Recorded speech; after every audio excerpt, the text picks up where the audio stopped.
Bien, bonjour à toutes et à tous.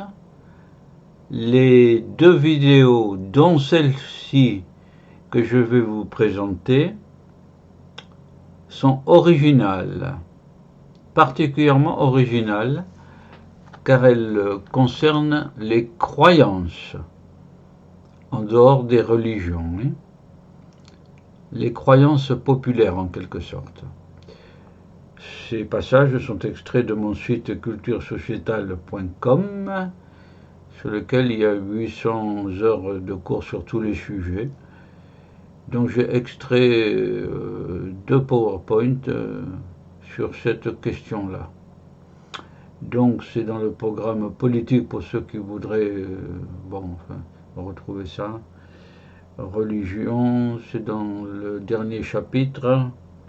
Religion, c'est dans la section croyance que j'ai puisé ça.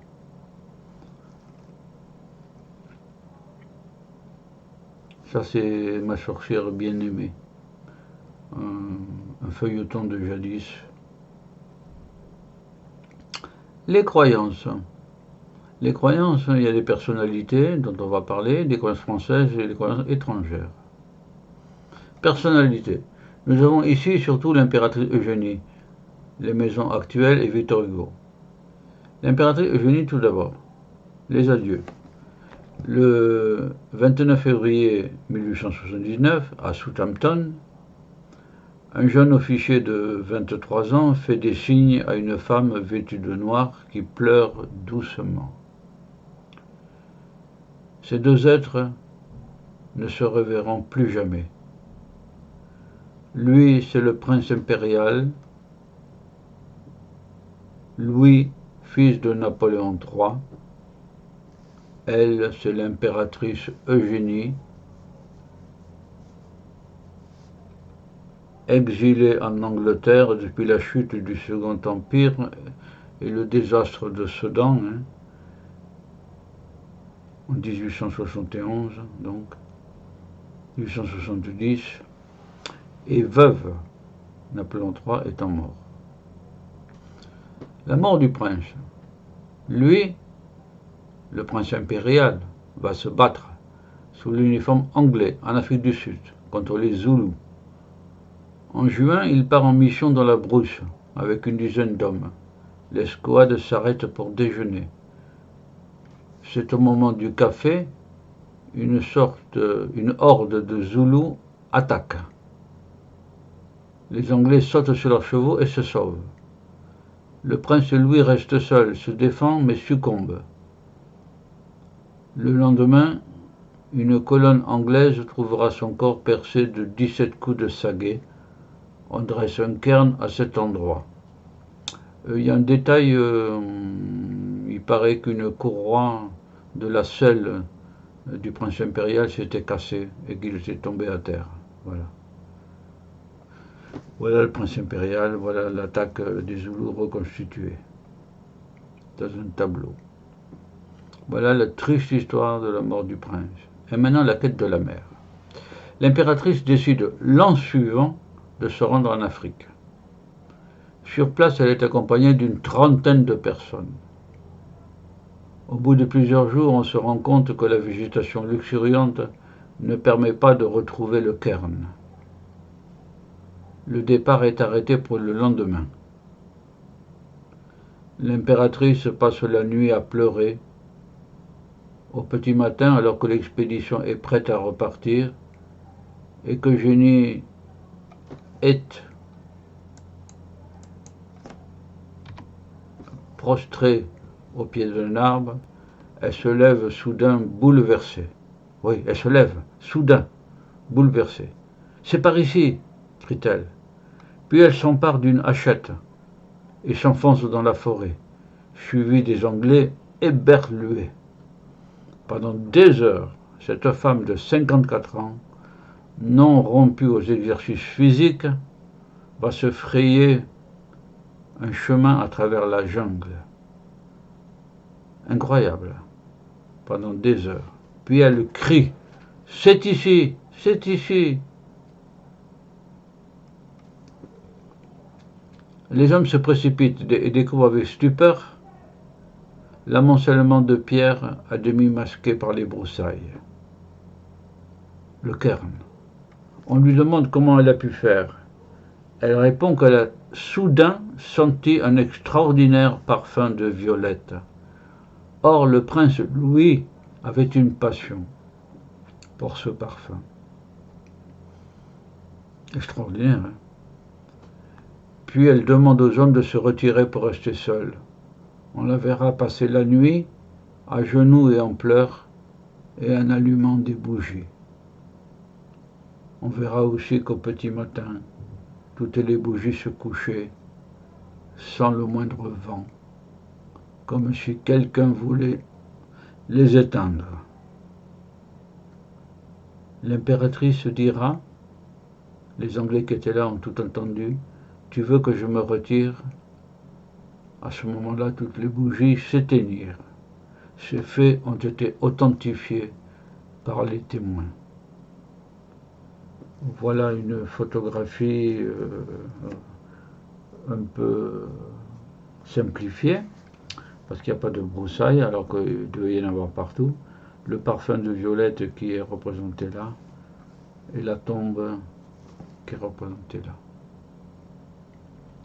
Voici, si vous êtes dans cette partie du monde, un jour, la stèle commémorative en Afrique du Sud, avec le tombeau, la croix, le tombeau du prince impérial, fils de Napoléon III et de l'impératrice Eugénie.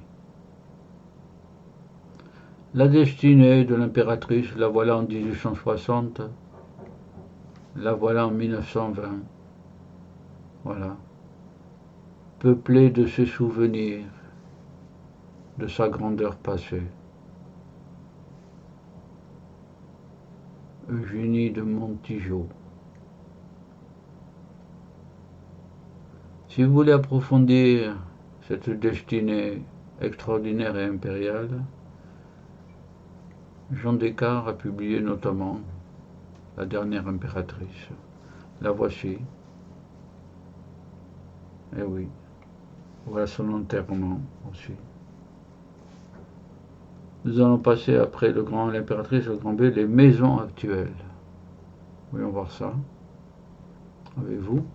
Ah oui, les maisons actuelles, les prétendants royaux impériaux au trône de France. Ben, vous avez les bonapartistes, les Bourbons, et les Orléans, maintenant Jean Descartes. Jean IV. Voilà. Voilà le blason impérial. Voilà des familles. Et encore des familles écussonnées. Voilà.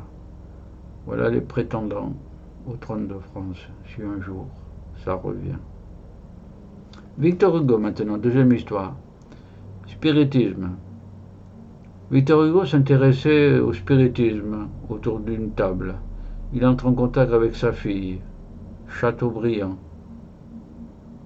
etc. Victor Hugo a dit à ce dernier, « J'écris en ce moment un livre. » Chateaubriand répond, « Je sais, je l'ai lu. » Voici des personnes autour d'une table tournante posant les mains sur la table pour faire parler les voix de l'au-delà. Il s'adresse aussi à Shakespeare, qui lui répond en français. Voilà pour le spiritisme de Victor Hugo. Deuxièmement, le vaisseau fantôme. Marie-Céleste. C'est le bateau que l'on arraisonne, sur lequel on ne trouve personne. Malgré un repas tout chaud, du linge à sécher.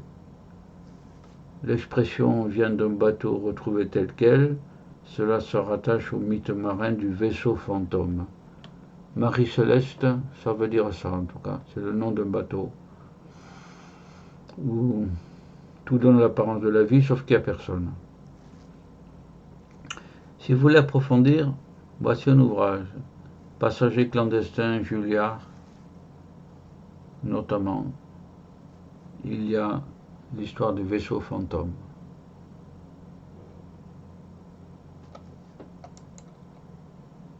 un poème célèbre.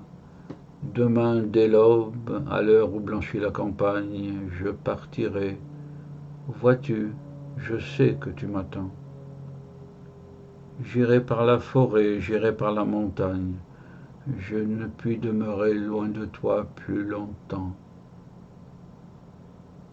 Je marcherai les yeux fixés sur mes pensées, sans rien voir au dehors, sans entendre aucun bruit.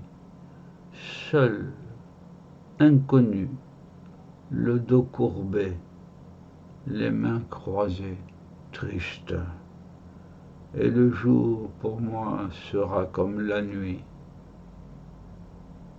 Je ne regarderai ni l'or du soir qui tombe, ni les voiles au loin descendant vers Harfleur.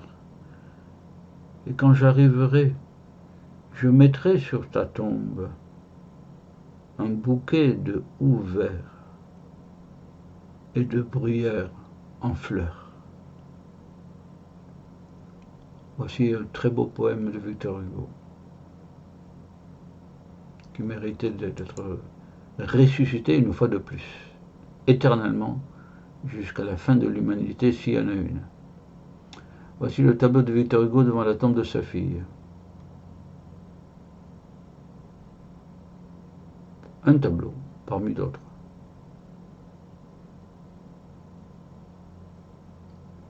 Eh bien, pour ce début des croyances, voici la fin de cette vidéo qui se terminait sur ce très beau poème. Ça tombe bien, ça. Voilà. Nous allons passer à une deuxième vidéo qui terminera ce point des croyances en dehors de toute religion. Hein. Voilà, voilà. Au revoir à toutes et à tous. Rêvez un peu aussi. Au revoir.